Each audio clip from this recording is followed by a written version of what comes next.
This video right here is a real-time pool lesson, and that simply means there are no cuts, no edits, just a lot of information how to play better pool. So let's play some 8-ball and jump right into it. This is almost not cuttable, but if I cut it with inside, I can make it. Didn't try to solve that problem, which basically wasn't a problem, but this turned out perfect. It's just a matter of what I want to play in the end, but I think I just have to play that one now. Leave myself a bit of an angle on the 12 ball, trying to bring the cue ball a bit off the rail. For that I'm cheating the pocket. Yeah, it was nice, and now I have to go in between here. This is the best option I have. Here would be the most natural. Now I have to use a bit of low as well, not just pure spin. That is tricky, but I executed it pretty good. Yeah. Calculated bump into the 3 ball. And we have the 8 ball. So now, let's not break. Let's keep going real quick. Just gonna put the balls on the table. Of course, sometimes we're gonna have more difficult stuff. This is gonna be difficult. Oh, this is gonna be a really difficult crack. So let's see what I can do here. Oh, why did I put that on the table? Okay, let's see. 8 ball should go maybe towards the end. I definitely have to start with that 5 ball. I mean, it's okay. I just trying to get an angle on the 1 ball or on the 4 ball to open the problem. I think I have to do it here because I might also land on the 4 ball if I run into the 7 ball. Yeah, not quite. 4 ball needed to be here. Now I'm faced with a really long shot. But I have to play the 2 ball. I mean, it's not over yet. If I make that, pull it off, I have the red one into the side. If I don't underhit it. But this is actually perfect. That's great. Now, I only have that one. I think I definitely need to leave the 7 ball for the end because it's just so close to the 8 ball. And because of that, I'm going to play position on the 6 ball, try to come around, avoid that 13 ball, and get on the 4.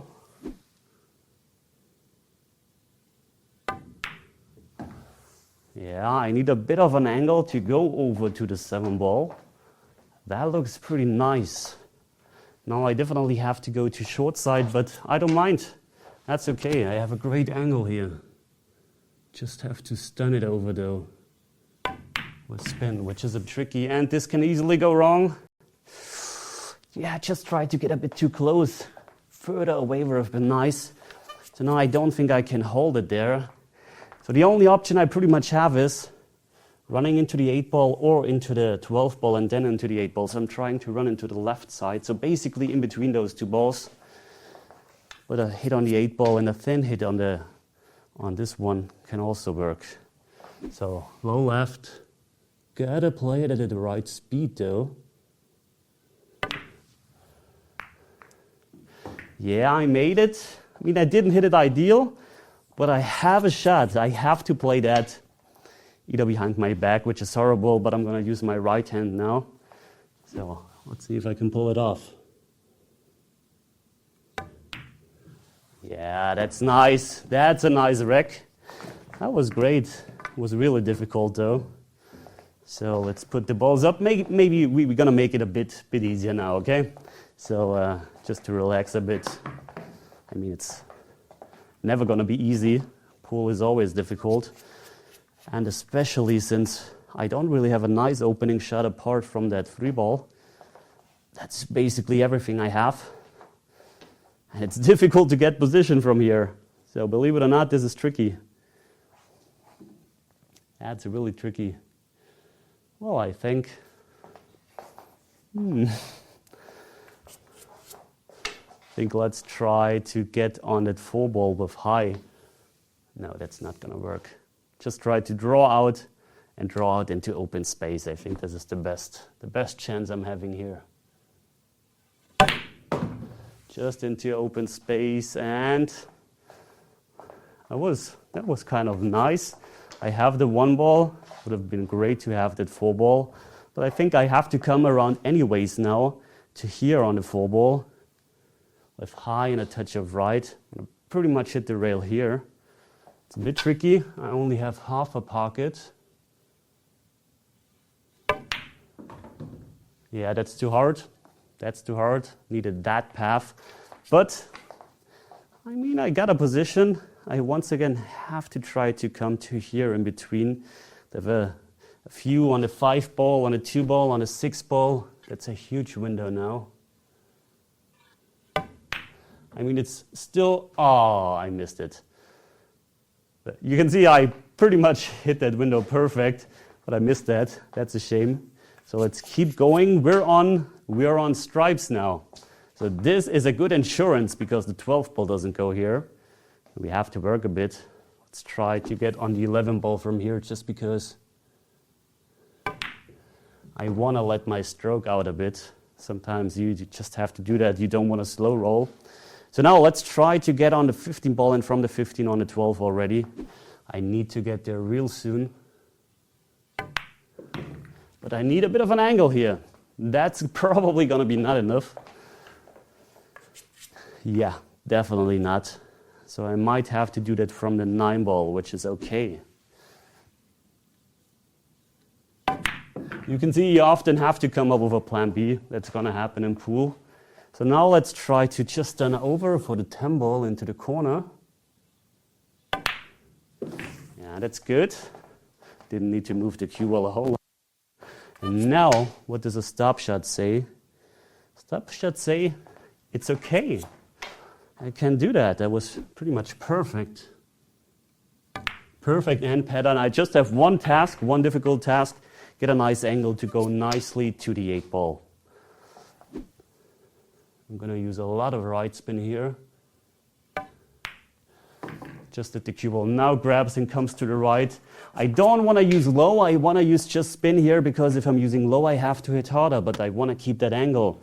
This is why you play these kind of shots just with spin and not with low on the cue ball because you have to hit harder, but you want to roll it. So I want to roll that as well with high and left.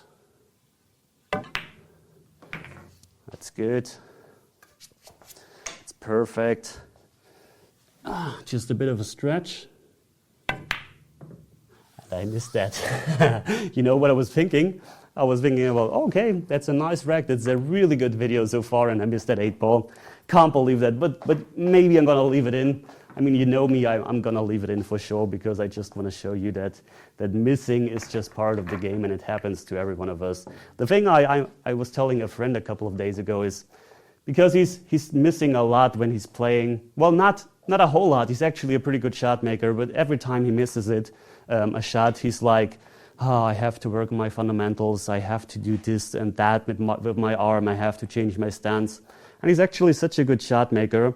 And most people, if they would make shots like him, they would be over the moon. And I just told him, you know, everyone misses. Everyone makes mistakes. Even the professional players, they miss sometimes like crazy shots. But the thing is, the difference between them and you is how they deal with their mistakes. You are dealing really bad with your mistakes and they just accept it in a match. Of course, in practice, they're going to practice their fundamentals and certain shots. But in a match, you don't want to think about that. You just want to think about what do you have to do in order to win that match. That's a big difference. But I mean, let's be honest. Every one of us who's playing competitively is struggling mentally. It's just how the game is, unfortunately. And believe it or not, I was a real mess mentally for many, many years, and even a couple of years ago. For example, especially at the beginning of a match when I had to rack the balls, I couldn't rack the balls because my hands were shaking so much that I couldn't put the balls onto the magic ball rack. And then I was scanning around me if anyone is noticing that I'm shaking so much.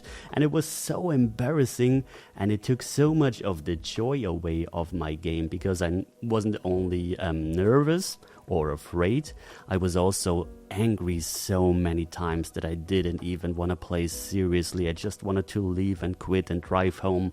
And when I finally was out of the tournament, I was driving home, I was screaming on top of my lungs. It was crazy. The people around me in the other cars, if they've seen me, I think like I'm a lunatic. It was a really crazy time. But not only anger and being afraid of just playing the game, I was also so afraid of other people and other players. For example, when I was playing and I was facing someone with my arm, I was constantly worried, is my arm really straight? What is this guy behind me thinking? What a bad technique I'm having, what bad fundamentals I'm having. And the worst thing was when I was playing and there were people standing around the table and I was facing an easy shot that I was supposed to miss. I was so afraid of missing that shot. On difficult shots, it was no problem whatsoever because I was like, okay, you're not supposed to make that shot. If you're missing that shot, no one is going to judge you. But if you're going to miss that easy one right now, then everyone is going to talk about you, how bad of a player you are. So it's crazy how much I've changed until up to this day. And I'm not saying I'm a mental genius right now. I still have so many problems mentally and so much stuff I have to work on. But thinking about what kind of player I was back then, I have to say I really changed a lot. And now the big question is, because this is a long story right now already, the big question is, what did I do to change that? And what I actually did was, when I was driving back home from this tournament and I was finished screaming, I did a voice recording, and on that voice recording I analyzed what went wrong. And I'm not talking about missed shots or where I lost the cue ball or stuff like that. I'm just talking about mental stuff. So I tried to analyze what went wrong mentally. And then I tried to find a solution later on when I listened back to those recordings, what happened. And when I was then in a tournament and something like this happened again, for example, I started to become really angry again, I remembered myself because I know, okay, on that voice recording, I got really angry. What can I do right now?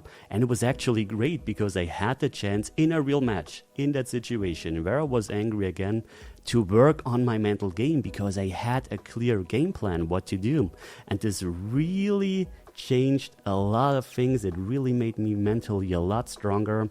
And I gotta tell you, you have to try this yourself because it's great.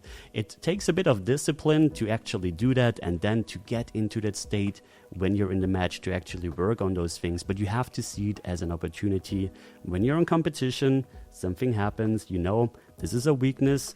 I have a solution, let's try it. And if it doesn't work, okay, at least I tried. Now, next time I'm gonna try something different. What I did with those voice recordings, I put them into a package. And of course, not the original ones because obviously they are in German, but I put them into a package, which basically is just like this, me talking in front of the camera. And those are the 12 things for me, the 12 most important things I changed, I worked on, and I just wanted to share it with you. So if you're struggling mentally, and if this sounds familiar, what I just told you, which was completely honest, by the way, this is no story.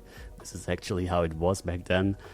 So if you know the struggle, then maybe go to my website, give it a try, and let me know in the comments if you like that.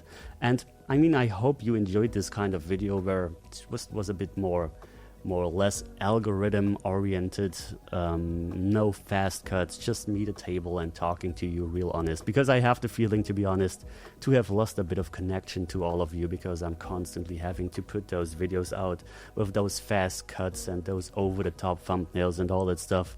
It's something I don't really want to do, but unfortunately that's the way it is on YouTube if you want to make money.